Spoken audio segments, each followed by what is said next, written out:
What's up? What's up, everybody? Happy Monday. Happy game day. Come on in. Welcome to the set. Come on in. You know the routine. Like on your way in.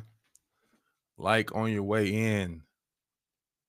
Comment. Let's get the chat going. Let's get started. It is Monday Night Football, people.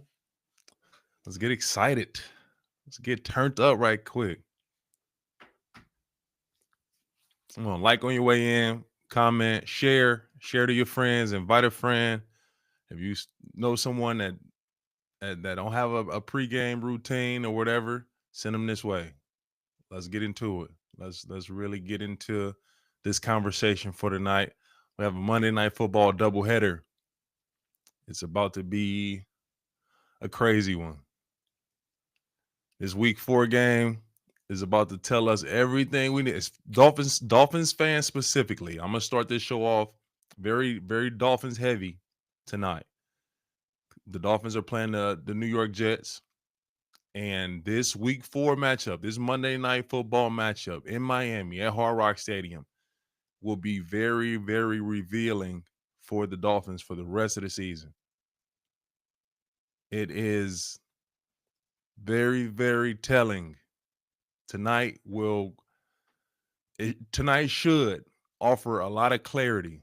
Tonight should offer a lot of foresight on what is to be expected from the Miami Dolphins moving forward. Yo, y'all got the chat jumping already. Let's go. Dive Bar Podcast in the building. Shout out to my guys, Bobby, Joe, all them guys over there at Dive Bar. They're in the building. Let's get it. The List, Dolphins Podcast. King of the Slams. What's up? What's happening? Let's get this thing jumping. Yeah, you guys got the chat going crazy. Rebecca Brown, shout out to you being the first on the live tonight. Shout out Rebecca Brown. I got a little sound machine off Amazon, so I got like claps and all that. So Rebecca Brown, round of applause for Rebecca Brown being the first in the chat tonight. Shout out Bohica. Bohica 462. Appreciate you. Much love. Dive Bar Podcast Raid. Appreciate you. Much love. All right, people. Continue to like on your way in. Share with your friends. Let's get into it. Monday Night Football. Miami Dolphins versus New York Jets.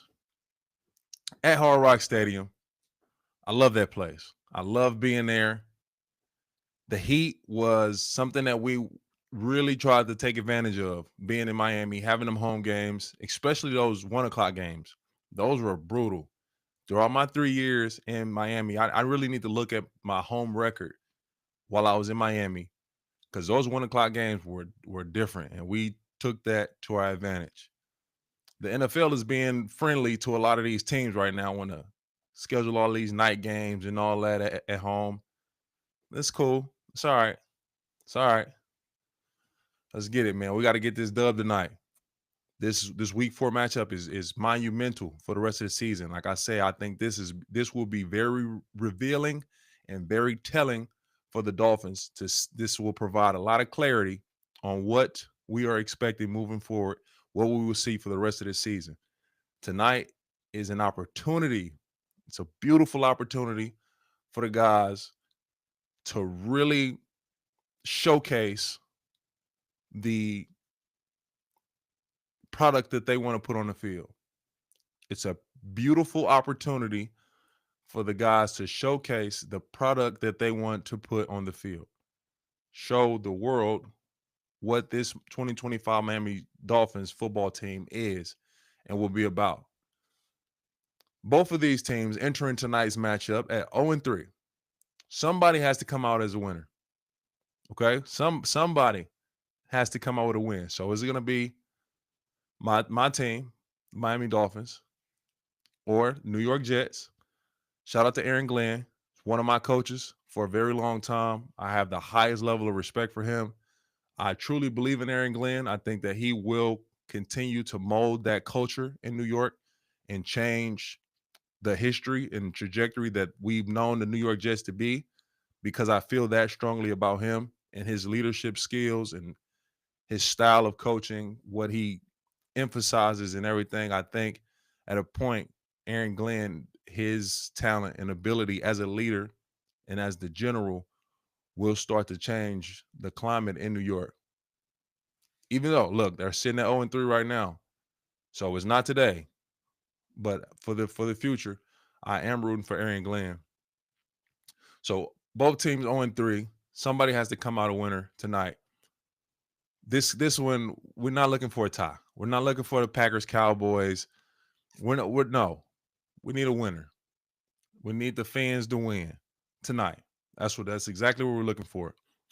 And my boy's gonna be fresh in those rivalry jerseys. Hey, listen, I want to know. Tell me in the chat how you guys feel about the rivalry jerseys. How do you feel about them? I love them. Fire, pure fire. It is, man. Listen, I wish I had the opportunity to play in those. I need to try to get my hands on one. That, man, those are fire to me. I love the rivalry jerseys. What do you guys feel about those? I love them. All right, the Miami Dolphins are coming off of a long break.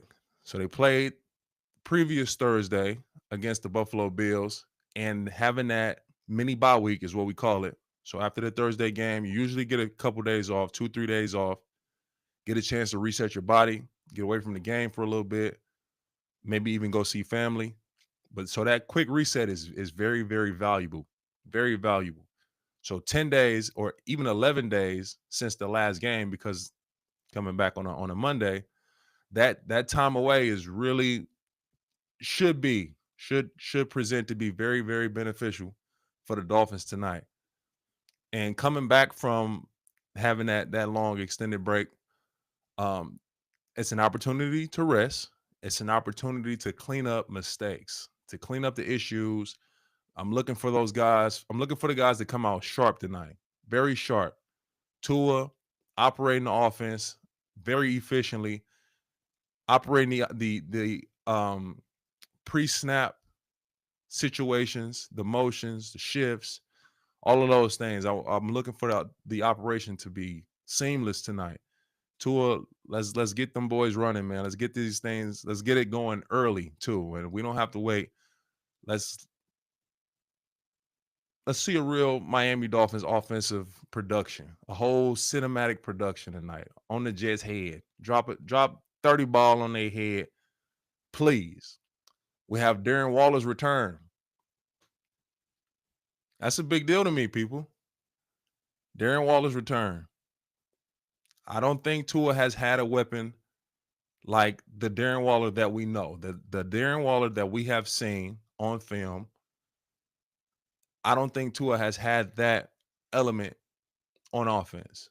Big body, not afraid to go over the middle, tough guy, tough catches, real one kind of 50-50 ball type opportunities. I don't think he's really had that type of element in the offense. So Darren Waller, we'll see at what level he's coming back. It's his first game in quite a while. So I'm sure there'll be some rust and growing pains, but looking forward to seeing him be implemented into this offense. We had Coach Anthony Weaver fired up this past week when asked questions about the defense and his outlook on things moving forward and what would fix some of the issues that has showed his face moving forward. And Coach Weave, he is a calm, cool, collected man, but he is intense. And we're hearing him talk about just being violent and all of the issues can be fixed with violence, and all of our shortcomings can be changed with violence. Like, man, look for the defense to be flying around tonight. Coach Weave had me fired up. He had me fired up, man, when he was talking in his press conference. And I know that he has the defense fired up. Minkah Fitzpatrick, he spoke after Weave spoke, and that they hear them loud and clear. So that physicality that we've been looking for, I listen. Tonight is going to be the night those guys fly around and really put that hat on somebody. Defense going to be fired up for sure. All right, let's go to the keys to victory. On transition to the keys to victory for the Miami Dolphins to get this win tonight. Go to 1-3, and then start to get into an easier part of the schedule. So they're really in a spot, man, a very unique spot that they can get this one tonight. They can start rolling and get back to even before you know it. Just looking at the schedule, can get back to 3-3 before you know it. No question about it. So the keys to victory, offensively, these are all in my opinion. I haven't talked to the coaching staff, nothing. It's all in my opinion. The keys to victory for the Dolphins offense: start fast. Number one, tonight, start fast. Let's get a lead. Let's have a lead at halftime. Can we do that tonight, Miami Dolphins? Can we do that tonight? Start fast, winning the game at halftime, allowing your pass rushers to get involved. This is all one. This is all one for tonight. Start fast. Let's get out to a lead. Let's get a chance to allow our pass rushers to get rush opportunities. Number two, establish the run game. That'll most likely always be on my keys of victory. It's uber important for the Dolphins offense to establish a run game. It unlocks so much potential for other things in the offense. Play action game. Once the play action game is effective, the offense is unlocked. It's wide open. Every call on the call sheet is available once the run game is established. Bo Hicker, 462. Appreciate you. Showing major love. Thank you. Thank you. Establishing the run game. Again, Devon Achane, he's been phenomenal so far this season, and that will continue. Ollie Gordon, he getting a chance to add his contributions. What he was able to do last week in Buffalo, some very impressive runs. He's been impressive, even at practice before we even got to the season. He's been impressive. Somebody that I'm excited about, and I know the fan base is really excited about. So he'll get more touches tonight for sure. He'll get more snaps. So them two guys, and maybe even Jalen Wright might be in that rotation as well. He's explosive, man. He's explosive. He might didn't have a lot of coverage in training camp and preseason. He didn't have many highlights and all those things, but he's a dynamic player, a dynamic talent, a lot of speed and explosiveness. He runs physical and aggressive. I would like to see him get opportunities too. Just me personally, I want to see Jalen Wright get opportunities as well. And number three for the offense, no turnovers. Please. That's the one. That's really the 1, 2, and 3. I put it at 3 today, but no turnovers, no interceptions, no fumbles. Play a clean game.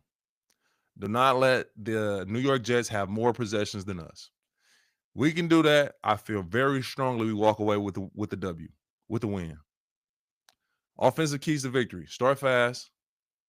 Number 2, establish a run game. Number 3, no turnovers. The defensive keys to victory. We got to limit number 17 and number 20. Wilson and Hall. Those are the two most dynamic, most explosive, most dangerous elements on that offense. Yeah, they got Justin Fields. We'll talk to him.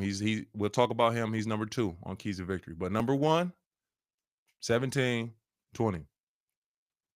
Got to limit those guys. I didn't say shut them down, erase them completely. These two young players are great players. They are playmakers. They find ways to get involved in the game every week. And the best thing that the defense can do is limit them from the explosives. Keep everything in front. Rally to the ball when Breece Hall has the ball. He's very difficult to tackle. You cannot expect one man to bring him down. Very difficult to tackle. So got to rally to the ball. All 11 hats. Limit 17, limit 20. That's number 1 for me. Number 2, keep Justin Fields in the pocket. Turn him into a pocket quarterback. Understanding rush lanes, rush discipline. Condense the pocket. So it's going to be a lot of bull rushes tonight from the guys up front to keep Justin Fields in the pocket. You don't want to see him escaping and creating with his legs. He's very, very, very dangerous when he's on the move. Number 3, create a takeaway. We need one, defense. We need one. We need one. We need one. And the thing about the turnovers, they come in bunches. So once you get one takeaway, for whatever reason, it start to compound. They start to compound. They start to come in flurries. Got to find a way to create a takeaway today. Sack, fumble, tip, interception, jumper pass, interception. I don't care. The Jets can hand it. I don't care. Have to create a turnover tonight. Create a takeaway. Dolphins finish this game +1 in the turnover battle. It'll equate to a dub. I feel very strongly about that. Very strongly about it. This Monday night matchup is gonna be a great one. It's gonna be great, fans. Listen, let's watch this game with optimism. Let's have confidence in these boys. This is the week. Very revealing. It is. I believe that this is a chance for us to see exactly what this Dolphins team is and will be moving forward for the rest of the year. And I know a lot of those guys personally. I know them as competitors in the fight, will to win. So I speak confidently that they're going to come out and play their best football tonight. They'll come out and play really well across the board. Everyone should be locked in. One common goal, that's to get a W. And I don't know if it's going to be an offensive explosion or a defensive battle. Don't matter. Don't care. The objective, the goal is a W. That's it. That's all. I have a special guest joining. I'm sure a lot of you know of this guest. He is the host of the Dolphins Wire. I have Jason Sarney joining the live. We'll get his thoughts on this Monday night football matchup between the Dolphins and the Jets, and also his score predictions. Jason, what's going on, my guy? Big honor to be here, Terron. Thank you so much for having me. Truly appreciate it, my man. Oh, no problem. No problem at all. You all set? You all ready? You got your food and everything laid out for the game? Ready to rock. I'm actually going to go meet a couple of Dolphin fans. I'm in the Philadelphia area. So shout out to Big E. Going to go say what's up to him and a couple of Oh, other Dolphin fire. fans. Looking Shout out forward Big to E. it. Shout out Big E. For sure. For sure. Can we turn Jason up a little bit, Austin? All right. All right, Jason. I don't want to hold you. I know you gotta go to meet up with the guys for the game. So let's get right into it. All good. What's your thoughts on tonight? What are you looking to see from the Miami Dolphins? I loved your keys to the game and establish the run for me is first and foremost. I loved the game McDaniel called against the Bills on Thursday night. I think you got to really mix in Ollie Gordon. Would be nice to see a little Jalen Wright as well. Devon Achane is fantastic in a dual threat capacity. So you know what? 10, 11 rushing attempts, 7 or 8 targets. He's on pace to 100 somewhat receptions out of the backfield. So you got to keep that element. But a little bit of that power football in between the tackles with Gordon and Wright, I think would be just what the doctor ordered for a victory tonight. Fire. I love it. All right, defensively, talk to me. Hey, Dolphins and Jets, 2 or 3 teams in this league who have yet to force a turnover. So you said it. We got to force the turnover and hope that they come in bunches. I'm hoping that with the blitz propensity that the Dolphins have had so far, not necessarily the pressure, there's a little bit of a paradox with that so far this season. But if you could pressure and blitz Fields and maybe even get a sack fumble, maybe even get a pick six if you can maybe force them into a bad spot. But I think they get that first turnover of the season tonight for sure. Let's call it, Jason. Who gets it? Who gets the turnover?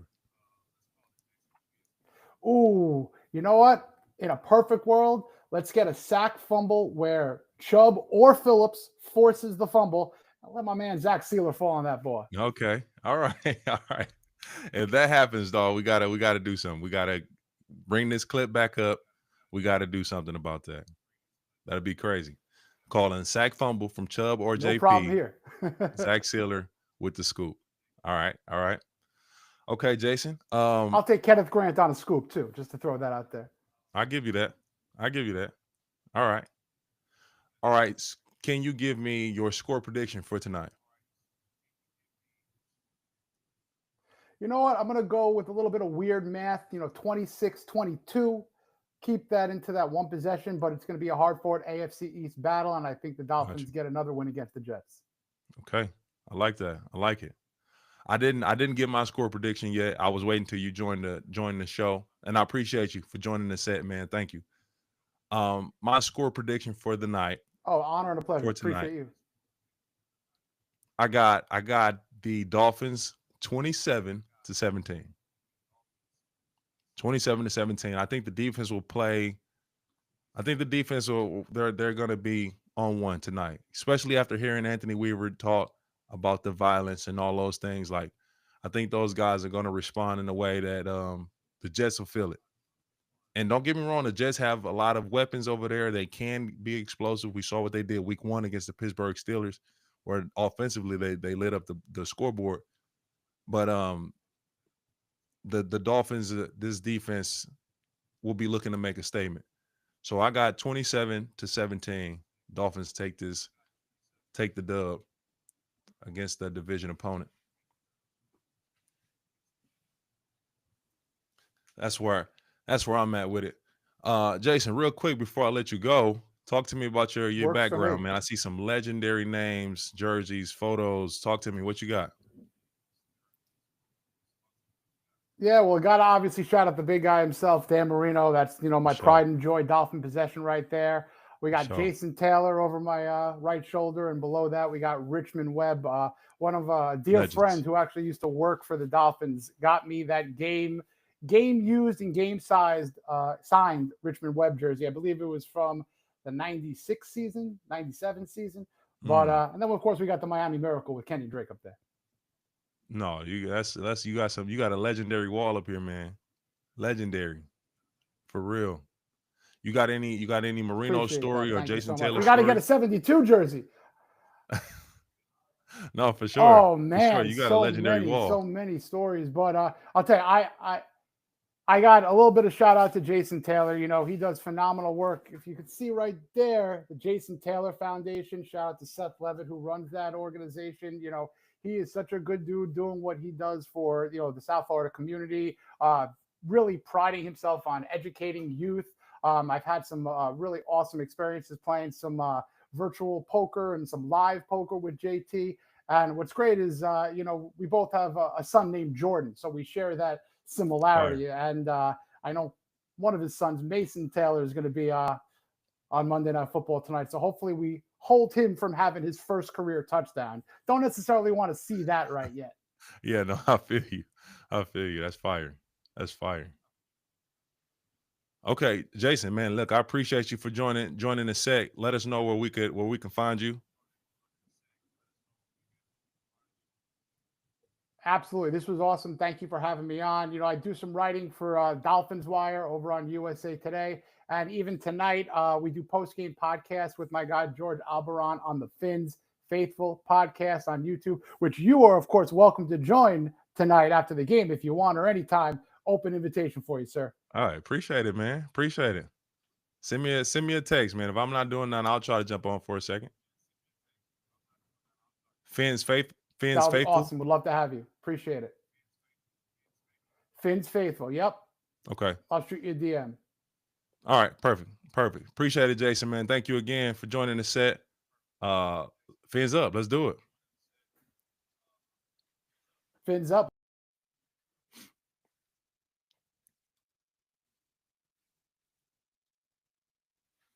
Appreciate Jason for joining in. He is a writer at the Dolphins Wire. And as you heard, he is a host for the Fins Faithful podcast.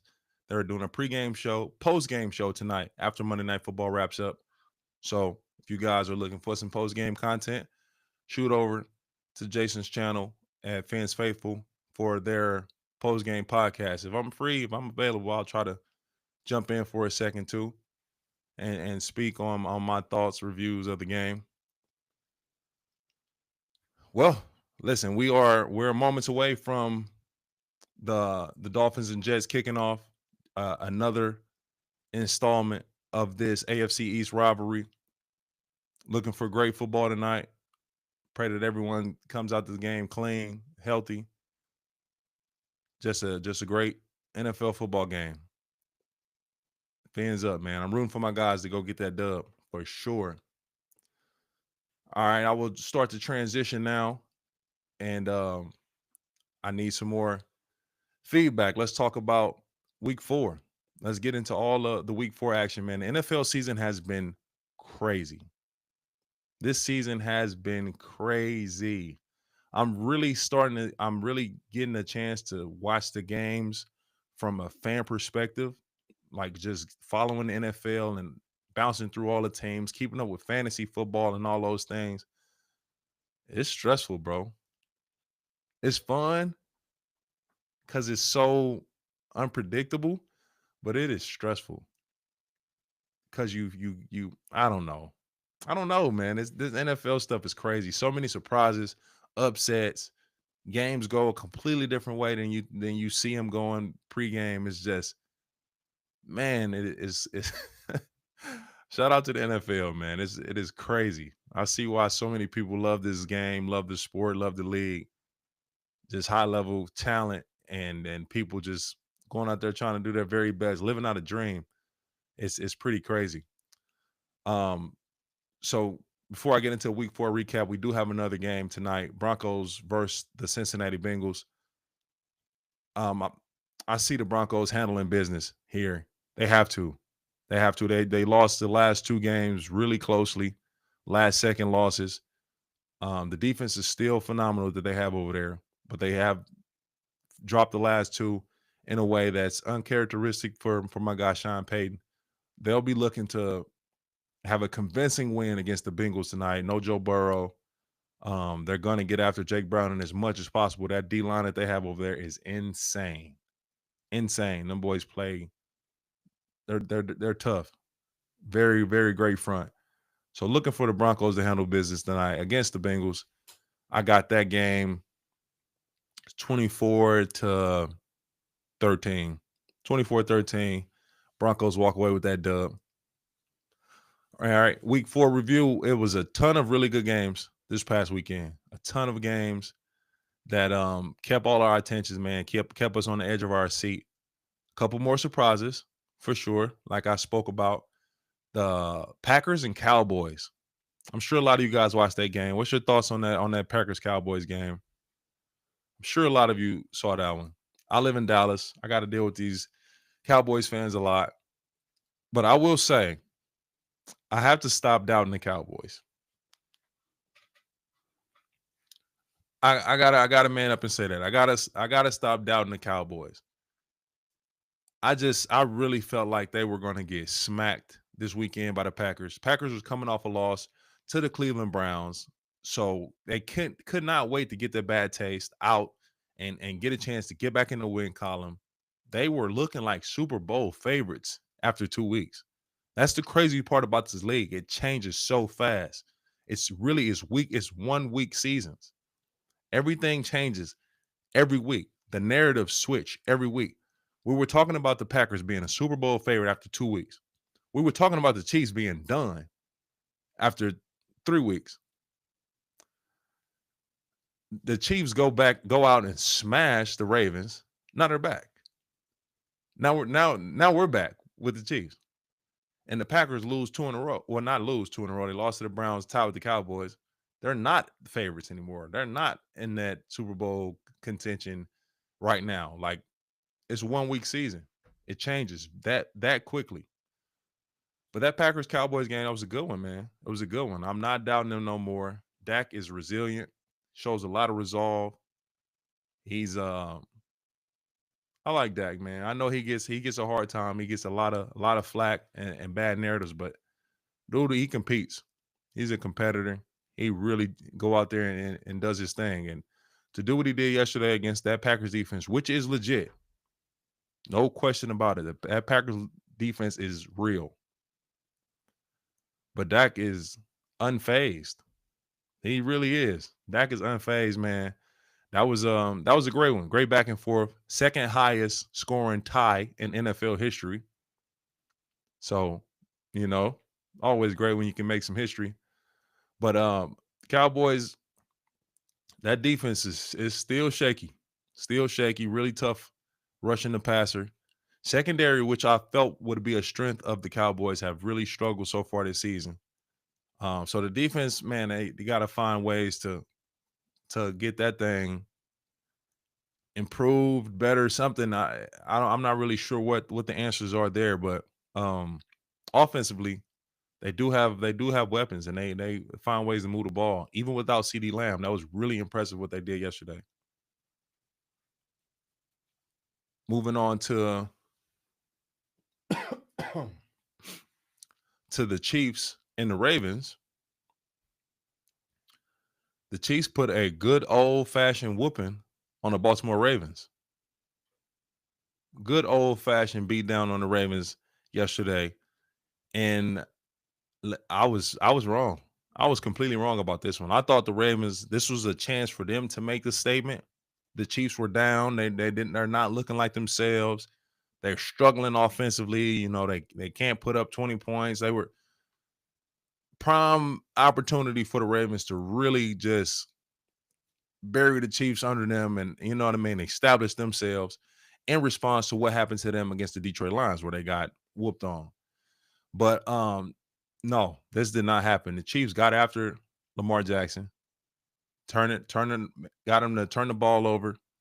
They put up 37 points, easily their season high for them. They've been struggling to score points. So to go out there and put up 37. But listen, guys, what is wrong with the Ravens defense? Seriously. One of the biggest mysteries of the season 4 weeks in is the Ravens defense. We looked at this roster preseason, and this 5-6 all pros on the defense. I'm really having a hard time understanding like what is really happening with this Ravens defense. They are getting marched down the field time and time again every week. What Detroit Lions did to them last week was borderline embarrassing. And then what the Chiefs did yesterday crossed the line of embarrassment. They really are. I'm having a hard time understanding that. And your best players they got to play their best. Marlon Humphreys, Cal Hamilton, Jair Alexander, Roquan Smith, like all these guys that have been great players in this league for a long time. It's on them to fix it. It's on them. It's on those names to fix it. It's on those names to right the ship. But we need some answers. We need to see it from that Ravens defense. I'm not worried about Lamar. I'm not worried about Derrick Henry. Those guys, maybe not yesterday as far as putting up the numbers and setting off the fireworks, but they have consistently done that. The Ravens offense is ranked top 3 in probably everything so far this season. Even though yesterday was a bit of a struggle for them, they have played really well. The offense have been top 3 in everything. They're scoring a ton of points outside of yesterday. So I'm not worried about that offense and Lamar Jackson, but the defense, it's raising concern for sure. And the Chiefs look like they are back, man. I shout out to Patrick Mahomes. Really the GOAT, bro. For real. Like we gotta stop playing around with dude, because every time we start these narratives of this person's he's better than Mahomes now. This guy, he answers loudly. Like he put the folks on notice every time. Oh, y'all think Oh, so y'all feel like, and he responds every time. Dude he's incredible, man. They got Xavier Worthy back. He lit it up. Rashid Rice he's a couple weeks away. So the Chiefs are, hey, them boys say that dynasty continues. We're gonna see. We will see. I had the Colts and the Rams. That was another game that I wanted to pay close attention to because the Colts surprised everyone with the week 1 performance they had against the Miami Dolphins when they put a whooping on the Dolphins. We didn't know what that meant. Was that a fluke? Week 1 rust, or did they get lucky? Whatever. We didn't know. But they followed that up with some very great performances. A win against the Broncos and another battle yesterday. The Colts are for real. The Colts proved that they are for real. They did. They did. And even though they lost yesterday against in my opinion, a great Rams team, I am a fan of this Rams team. Daniel Jones did have 2 interceptions, but the way that they are playing complementary football, the way that they are going about everything, like they're very sure of themselves, very confident team. Jonathan Taylor has returned to form. He has returned to show that, all right, it's time to put me back in this RB1 conversation. Saquon Barkley, Derrick Henry, Jonathan Taylor was that, you know what I mean? And he's getting back to form. He's looking like he's back in those conversations. The defense is playing really well. They got a strong front. It's hard to run the ball against them. The Colts team look like they will be around for the rest of the year. Daniel Jones is still playing well. He had the 2 interceptions yesterday, but he made a lot of necessary plays, put them guys in position to get a chance to win that game. I'm rocking with. I like what I see from the Colts. These guys are legit. But I'm a fan of this Rams team. They're tough as nails, very physical, young defense, but they're maturing fast. And then you see the chemistry, you see them starting to tie everything together.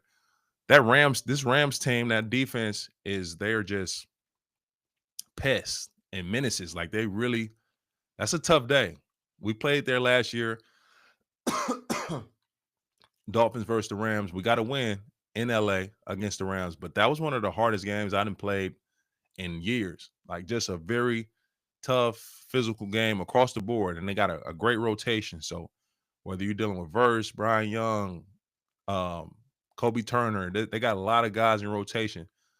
That's a really good team. And then the offense for the Rams, they're simply one of the best in the league. Like no question about it. They're gonna light it up every week. Puka Nacua is legit, top 5 easily, but maybe top 3 receiver in the league. What y'all think?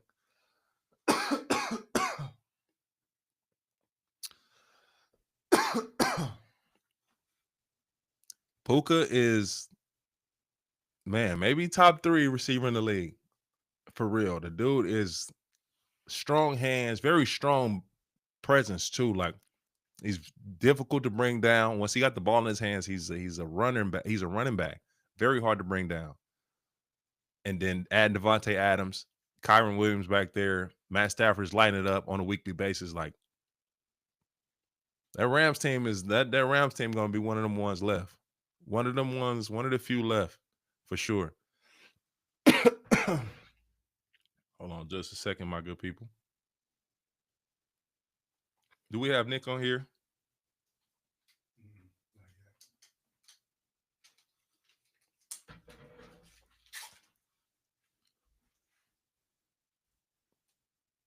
All right. Last game, I'll recap before we go ahead and let Monday Night Football kick off, is my New Orleans Saints. So every week, count on me to cover my Dolphins, cover my Saints. And the New Orleans Saints fall short to the Bills. Oh, I have my guy, Nick Underhill, joining. He is the face of New Orleans media. Nick Underhill, what's up, my guy? Hey, what's going on, man? You got me? Yep, I got you. I got a clap soundbite. Nick Underhill, everybody. Yeah. I just got to show you from yesterday. I got the leaderboard on the predictions here. What is that? From the broadcast, the predictions on the game. Who was going to score the touchdowns? I Got said the Shaheed, huh? Yeah. Yeah. I hate to do you like that, man. I hate You're to right. do you like that, but I I had to come back. I hit, you didn't. You know what I mean? I'm up 1-0 on you right now. Yeah, no, you got it. You got it. All good. All good. We could really keep score now if you want to do that. We could do that. Yeah. All right, Nick. Last game I'll cover before I get out of here and let everyone get to Monday Night Football. Let's talk Saints. Saints fall short to the Bills, 31-19 loss. They put up a fight. We saw more from Spencer Rattler. He made some plays, extended some plays, used his legs, things that we have been seeing from him. Still didn't equate to a win. He's now 0-10 in his career, which is it's not all on him, not even close. Not even close. His situation is very much a part of that 0-10. At the same time, it is 0-10. And it's a winning based league. Like everything revolves around winning in the NFL. So it does pose some questions and makes it tough. How did you feel about the Saints yesterday? Yeah, it's a complicated game, man. Like I just got done rewatching it, and I feel like they fought really hard. I feel like Rattler fought really hard, but there's kind of a trend going now where in each game there's a touchdown or two left on the field with the pass that's a little bit behind, a little bit inaccurate. He had the one the Cooks that was it was right there, man. Like Cooks runs the skinny, puts the safety, on the break. The safety slips and falls. Like it's wide open between the two of them. He's trying to put it right between the two high shell, and like it's a little bit behind him, and it's a little bit low. And Cooks almost dug it out of the ground with a great catch, but they overturned it. But it's just a little thing, like he missed one to Olave last week. It was a little bit behind him, allowed it to get knocked down. Against San Francisco, Olave was open going into the end zone, and he threw it behind him. And Chris had to kind of turn to try to catch it. And look, it's probably a catch that Justin Jefferson makes, but like still, you had 7-8 yards in front of him. You could just put the ball right out there, and you got an easy touchdown. So, it's an area where I think it's going to determine really the path of his career. Is just that little bit of technical accuracy.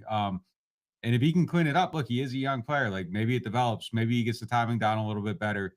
But I think that's the thing.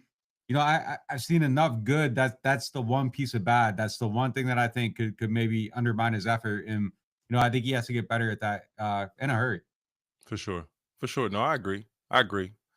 Those opportunities are limited in the NFL where you got somebody open, and you got to connect on those. You got to connect on those for sure. So. But like you say, like I've been saying, he has been showing some really good things. Yep. It's hard to criticize him very closely because of the entirety of the situation. But things like that, like those opportunities, you want to be that starting guy, you want to be that staple, those have to be connected without question on a consistent basis. What were you impressed with yesterday? Yeah. Not just from him, just from the Saints. I think overall, like they offensively, there's a lot to like in the game. I thought the running game was really good this week. Kendre Miller finally had that game where it just kind of felt like he was running away from the disappointment and everything that kind of happened early on in his career, and he really kind of showed himself and showed why he was a third round pick. And I think that was exciting for the Saints because they need more young guys that can be like building blocks for the team. So that was a good thing to see. Kellen Moore. Last week when we talked, I was pretty critical about how they prepared for the game, all the penalties. Comes back this week, the procedural stuff is completely gone, like just completely clean game, which is huge. Yeah, because like for this team, it's about the process. Like I don't really think it's about the wins and losses and the trust, like the process of building the team. You got to see that they're at least put together on Sundays, even if they might not be good enough to beat the Buffalo Bills, and they look that way to me. Some of the stuff you get into the run game, like they changed it up a little bit. They were doing more outside zone. I thought those plays really hit for them. More stuff under center. I thought those plays hit for them. Run game really kind of looked put together. I think just kind of when you go back and look at everything, this was like the first time that I really felt like it was like, oh man, Kellen Moore's like coaching his ass off. Now, Saints fans got on me for kind of commending the effort because they didn't like the Philly special play. I'm not super mad at it, man. I probably Yeah. would have called something different. They had the run game going. Previous 2 runs got held to 3 yards. It's 3rd and 5. Overall, like their red zone has not been good. So I don't know that you can guarantee that, oh, just keep running it and they're gonna score, like, or put it in Rattler's hands and they'll hit it. Like I feel like they've had issues down there. And I feel like that play call is telling you what he really thinks about what they need to do to score points. And he felt like that gave him a better shot. I'm not mad at his thought process. I wouldn't have did it, but overall, I thought he looked really good. Now the defense, Cam Jordan played good. Outside of that, it was like 14 missed tackles, a lot of big plays. 3rd down isn't great. Like there's a lot that I think has to get better on that side. But man, like they played Buffalo tough. That's a good team, and I thought it was a good bounce back from last week against Seattle. I agree. With the Philly special, we were on the broadcast. I was live on your show when the interception happened on the Philly special, and I spoke on it instantly. Like, I like the aggression. I like you have a every week you have 2 calls, maybe trick plays that you feel strongly about that can ignite the team. Like if we need to jumpstart the team, we need to get things rolling. We've been stalled. We're having a hard time executing the red zone. You have 2 plays. I like the way that they were moving the ball up the field. I didn't think he needed to go Philly special then at that I agree. point in the game, but I like the call. I like the aggression, trying to go get a touchdown, not playing it safe. Unfortunate for sure. And I believe that was Taylor Rapp that made the interception. Great play. Cole Bishop. Cole Bishop. Okay. Yeah, he read that. He was on the opposite hash. Man, Great play. he's seen it like before the second toss. Like he's seen it like before Rashid tossed it to Olave. He was already breaking on it. Like he knew, right. Like it was just one of them ones, man, where it's just like this guy, like he made an amazing play. Yeah. Great play.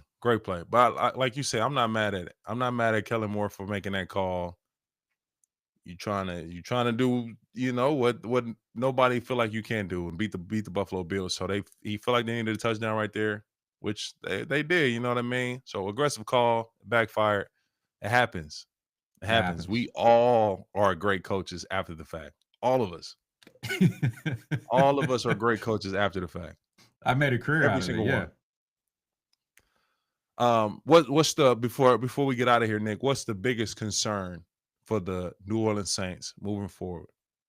I think the interior O-line, man. Cesar Ruiz, he has a high ankle sprain. He's probably going to go on IR. Kellen Moore announced he's already out for this week, and then NFL Network just put it out that he has a high ankle, so he's out for 4 to 6. Like that's a big hit for them. So you're probably looking at Torricelli Simpkins on the inside, and then I thought Trevor Penning kind of looked like a guy that is playing his first game of guard. Like there was some good, and there was definitely some like identification. Like you put someone in, a late guy coming, like he's just not picking stuff up the same way. Like he looks like someone trying to read the field from that position for the first time. So we'll see. I think that's huge this week though against the New York Giants. Like they got some monsters up front, so that's going to be tough. And yeah, I mean the biggest challenge for them outside of that though, like I just think this defense has to clamp down just a little bit more. Like Staley's kind of a bend but don't break guy, but like the problem is they're breaking on 3rd and 12. Like right. It's great to get a team to that position. It's great to limit what they didn't do a great job of limiting explosives, but they had the first 3 weeks. Like it's good to stop all that stuff, but like if you're gonna do that, you got to get off the field on 3rd down. They aren't doing that yet. But I mean, man, it's like I hate to be like moral victory guy, but like it feels like they're doing a lot of the right things. That Seattle game, if that can be the outlier and it's just kind of like a competitive product every week, but you are losing, I think you can still build towards something, have good culture. If it's like the Seattle game and you have all these penalties and you aren't ready to play, I don't think you give yourself a chance to build. So, yeah, I mean, look, it's a work in progress. I thought this was a step in the right direction, though. Nice. Okay. So we got New York next week. Mm-hmm. Is it in New York or New Orleans? New Orleans, and then they got New England, and then the Bears, I believe, in that order. So, look, if you're Rattler, 3 winnables. yeah, and I'm not trying to like create some type of like pressure or anything. But like if you're Rattler and you're 0-10, you got those 3 games. If I'm the coach, I give them those 3 games. You got to pull one out at least. And if you Facts. don't, then it's like, all right, the That's a guy you fact. picked with the 40th pick. Because at some point you can do all the right things, but if you can't win a game, you can't win a game. I think he can win a game, and I think he will win one of these. But yeah, New York's definitely a winnable game. No Malik Neighbors, Jackson Dart in the second start. I thought Dart looked okay, but like it was 111 yards. You know, he plays tough, brings some spirit, but definitely a winnable game. For sure. For sure. All right, Nick. I appreciate you, man. I'm about to go get ready for Monday Night Football. Watch the Dolphins Jets. Who you got? Who you got for the night? Give me a score prediction. I can't pick the Jets in this game, and I think Miami will win. You know, I like Aaron Glenn. I think he's a good coach. You know, a lot of time. I just think they got a lot of building to do, and I actually kind of liked how Miami looked on Thursday night against the Bills. So I'll go Miami 27-20. I was about to say, bro, if you would have gave the same score I gave, I'm like, come on, man. Would you have 27-17. All right, yeah, that's a Yeah. good one. Yeah, Right there. Right there. I'm giving them like the late field goal or something. I don't know. Yeah. Yeah. Who you got Great in the other minds one? think alike, man. Great football minds. Who you got in the other one? Broncos. Yeah. Broncos. I think Broncos will win 24-13. Yeah. Big game for Bo Nix, man. He's kind of been struggling this year, so that's important for him. Yeah. Yeah. No, for sure. For sure. Which is crazy because he has played well in areas, but he hasn't like shown that he's really taking that step to be, you know what I mean? Like one of these guys. Broncos is one of the teams that you got to worry about to be there at the end of the year. Like, haven't seen that part yet, but they do have the pieces. They got a really good team. They do. Borderline great team. They do. So yeah, it'll be interesting. We'll see. Yep. We'll see. All right, Nick. Appreciate you, my guy, man. Thanks for joining the set. Yeah. Take it easy, man. All right, bro. All right, my good people. I appreciate you guys for tuning in yet again to another episode of the set. We will finish with our Would You Rather question. You know how we get down. I got a really good one for you tonight. Really good one for you tonight. I thought about this one on my flight today. I just got back to Dallas earlier today, got prepped, ready for the show. So the Would You Rather question, I need you guys active in the chat. Let me know. Would you rather do 3 years in prison for $20 million or 1 year in prison for $2 million? What you doing? Would you rather do 3 years in prison for $20 million? You get the $20 million as soon as you walk out the door, or 1 year in prison for $2 million. $2 million as soon as you walk out the door.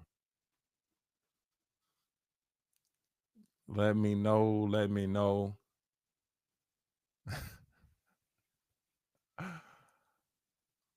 Let me know what you're doing. Okay. All right. We about split even right now. I see a few 3 years. Jose, 3 years, 20 million. Floric Hill, 3 years.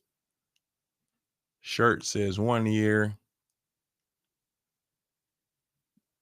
Dalso 100, 1 year, 1 year, 2 million.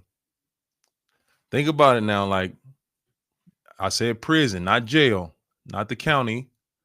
You in here with prisoners. So you got to go in there for 3 years, survive the 3 years, 20 million.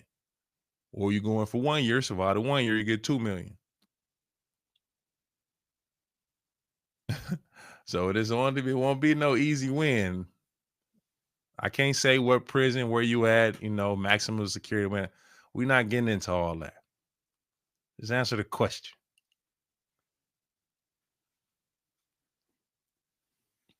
Three years in prison for 20 million or 1 year in prison for 2 million. Y'all continue to let me know in the chat. Also leave it in the comments when the show drops. Monday Night Football about to get started here soon. I got to go get ready, get locked in, tuned in, get the food set, table set. so I can focus and watch my guys go get a win tonight. I got the Dolphins taking the Jets tonight, 27-17. That's my score prediction. The other game, Broncos versus the Cincinnati Bengals. I got the Broncos winning 24-13, handling that game. I appreciate you guys. I got a very, very special show coming up Thursday. You will love this one. You will love our show Thursday. It'll be right here on the set before Thursday Night Football. Make sure you're here. We might be at 10,000 subscribers right now. And once I hit that 10,000 subscriber mark, doing a jersey giveaway, go find me on X, on Twitter. It shows you, it tells you how to enter to be one of the ones to be selected to win a signed jersey, personalized jersey from me, shipping from me to you. Find me on X at Terron Armstead, at Tstead52, at Tstead72, sorry, at Tstead72 on X, on Twitter.